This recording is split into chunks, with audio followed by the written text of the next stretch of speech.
आपल्या सगळ्यांना नमस्कार। मी विशेषतः आपल्यासमोर ज्या गोष्टीसाठी आलेलो आहे आपण सर्वांनी लक्ष द्यायचं आहे।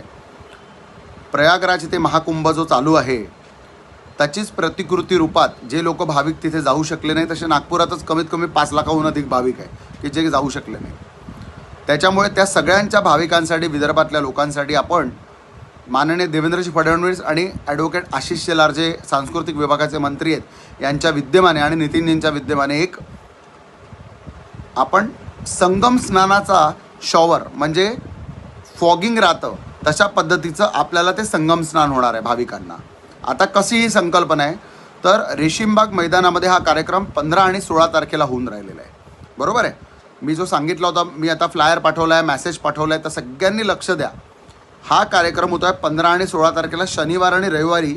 या कार्यक्रमाचं स्वरूप आहे जे संगम स्नानाला जाऊ शकले नाहीत भाविक त्या सर्वांनी या कार्यक्रमाला उपस्थित राहू शकतात।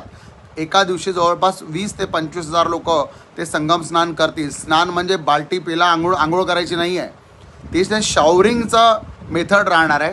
ते स्प्रिंकल्स आपल्या अंगावर उडणार आहेत। ते 30,000 लिटर जल जे आहेत महाकुंभाचं प्रयागराजवरून 3 दिवसाआधी निघालं आहे आणि त्याची आज शोभायात्रा आम्ही जे स्वागत करतो आहे ते रामटेक मैदानात करतो आहे। रामटेक बसस्टॉपपासून तर रामटेक गड मंदिरावर आम्ही ते नेणार आहे। त्यानंतर ती जे गड मंदिराचं स्वागत आहे ते रामटेक गड मंदिरात रामलल्लाला उद्या सकाळी पहाटे अभिषेक होणार आहे। उद्या सकाळी अभिषेक 13 तारखेला झाल्यानंतर नागपूर शहरातलं तेलंगखेडी हनुमान मंदिर, रामनगरचं राम मंदिर, प्रतापनगर दुर्गा मंदिर, कल्याणेश्वर, टेकडी गणपती, रमणा मारुती आणि भवानी मंदिर अशा 7 वेगवेगळ्या ठिकाणांमध्ये ते आम्ही मंगल कलश छोट्या छोट्या रूपात नेणार आहेत।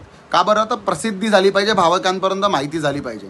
आजपासून सगळीकडे बॅनर्स, होल्डिंग आणि वर्तमानपत्रात जाहिराती आलेल्या आहेत। आपल्या सर्वांना माझी विनंती आहे की जे भाविक आपले भजनी मंडळ तिथे येऊ शकणार आहेत त्या सर्वांनी तिथे येऊन मंगल स्नानाचा आपला आस्वाद घ्यायचा आहे। कोणीही टॉवेल बिवेल आणायची आवश्यकता नाही आहे। स्नान याचा अर्थ फक्त स्प्रिंकल्स उडणार आहे।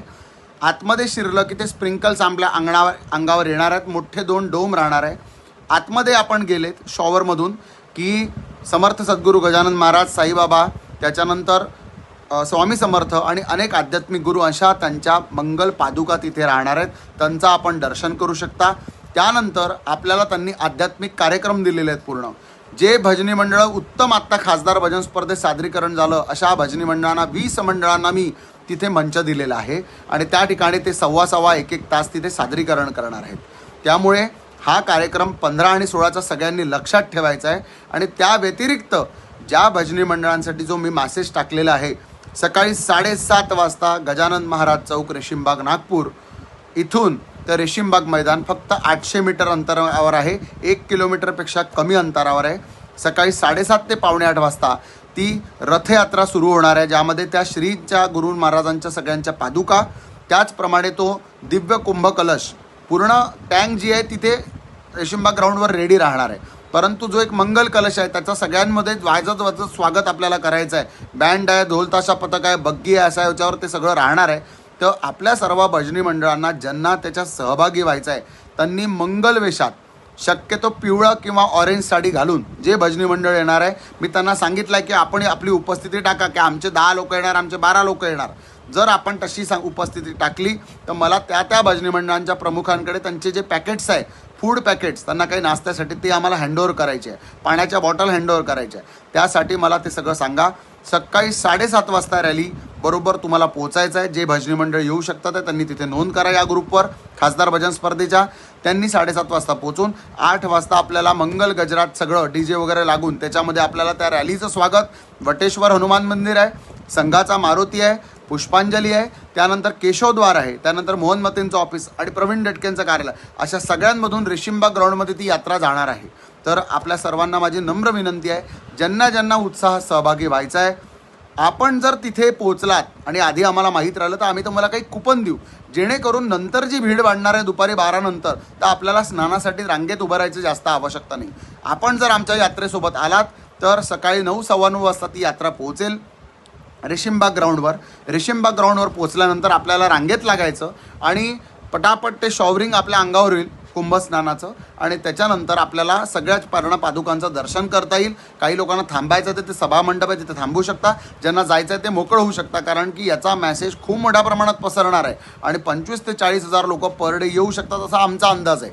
बरोबर आहे, कारण आतापर्यंत जवळपास 100 बॅनर लागलेले आहेत. तर त्यामध्ये जो पद्धतीचा रिस्पॉन्स दिसतोय त्या पद्धतीने जर तुम्ही सकाळी रॅलीत सहभागी झालात तर तुम्हाला लवकर दर्शन होईल. आम्ही कुपन देऊ तर, आणि आम्ही लवकर शिरवून देऊ आतमध्ये, म्हणजे तुम्ही तुमचा मंगल स्नान अभिषेक जो सोहळा होणार आहे याचा आपण आस्वाद घेऊ शकता.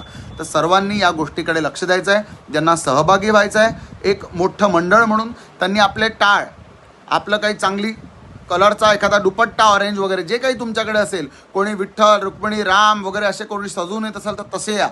जे काही मंगल सोहळ्यात कोणाला कलश घेऊन यायचे असेल की आम्ही सर 25 लोक कलश घेऊन येणार आहे, कोणी वारकरी मंडळ असतील तर त्यांनी सगळ्यांनी याच्यात सहभागी व्हायचं.